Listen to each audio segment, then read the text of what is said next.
Il s'avère que ces quelques mots que je vais prononcer ce soir ne sont pas couronnés. Parce que j'en ai compte, je suis intimement convaincu que j'émargerai à leur indigence. C'est pourquoi je les remercie par avance. Il m'arrive aujourd'hui une chose bien étrange, en ce sens qu'à ma propre stupéfaction, je découvre que les deux langues que j'ai la prétention de maîtriser sont devenues subitement indigentes, puisque incapables de me permettre d'exprimer ce que la présence de toutes ces ravieuses figures me fait ressentir. Je me contenterai de dire à toutes celles et ceux qui nous ont honorés de leur précieuse présence qu'ils sachent tous qu'ils sont ici chez eux, pour un bonheur, j'espère, partagé. Pour entrer dans le vif du sujet, je commencerai par dire qu'enfin, ce qui ne devait pas arriver, arriva. Et avant d'aller plus loin, je tiens à exprimer mes sincères pensées à un homme sans qui nous ne serions jamais réunis ce jour. Il se nomme M. Boualaqabi Mohamed et exerce à Alger le métier d'éditeur et d'importateur de livres en français. Soyez témoins de l'expression totale de ma reconnaissance et de mon respect envers lui. Et ne saurais, de ce fait, assez le remercier d'avoir proposé ma modeste personne à Madame la Présidente du Cercle des Amis de Assia Djebbar, Madame Ahmed Chouati, pour organiser sa journée à Sidi Belabès dans ma librairie. Mais celle-ci a des dimensions fort modestes, et c'est alors que l'idée a germé avec mes collègues de bail, afin de partager ces instants avec le plus grand nombre possible, pour nous amener là où nous sommes aujourd'hui. Ce qui m'autorise à dire que l'exiguïté n'est pas toujours une si mauvaise chose, telle que nous serions tentés de le penser. Un dernier mot sur ce bon monsieur. De partenaires commerciaux que nous étions l'un pour l'autre, nos relations se sont mises d'elles-mêmes en rapport de qualité, excluant tout esprit mercantile ou toutes approches de nature à les polluer et qui n'en ont habité ni lui, et j'en suis sûr, ni moi, et je parle en connaissance de cause.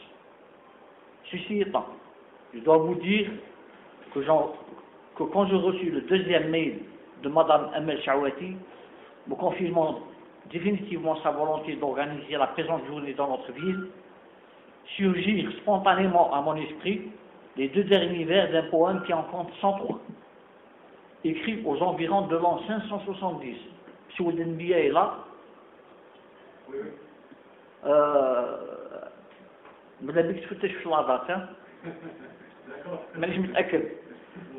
donc quelques secondes avant l'avènement de l'islam, par Taraf ibn al-Abd, mort assassiné à sa demande à Bahreïn alors qu'il avait à peine 20 ans. Et quand je fus enthousiasmé en parcourant leurs accords d'être parmi nous, exprimés par d'illustres invités que je ne remercierai jamais assez, quand j'ai imaginé l'arrivée des premiers d'entre eux ce matin, surgirent deux autres vers qui font partie d'un poème comptant en 1064, intitulé Le Lac, écrit par l'enfant de Macan, et vous avez deviné que j'ai nommé Alphonse Lamassi. Taraf ibn al-Abd a écrit: ستبدي لك الأيام ما كنت جاهلا ويأتيك بالأخبار من لم تجوزي ويأتيك بالأخبار من لم تبع له بتاتا ولم تضرب له وقت موعد. J'ai à traduire pour différents besoins et pour mon bon plaisir beaucoup de poèmes et de textes dans les deux langues. Mais aujourd'hui, je mets ma propre traduction en veilleuse, cède de bonne grâce la place à un géant né sur nos hauts plateaux et qui a eu Madame Assia Djebbar comme élève à une étape de sa vie où la route que s'y était tracée était irréversiblement et rigoureusement balisée. Il s'agit, vous l'avez compris, de Jacques Berck, qui, traduisant les 10 grandes zones arabes de l'anti-islam, nous a légué cette traduction pour les deux vers par Voilà ce qu'a écrit Jacques Berck.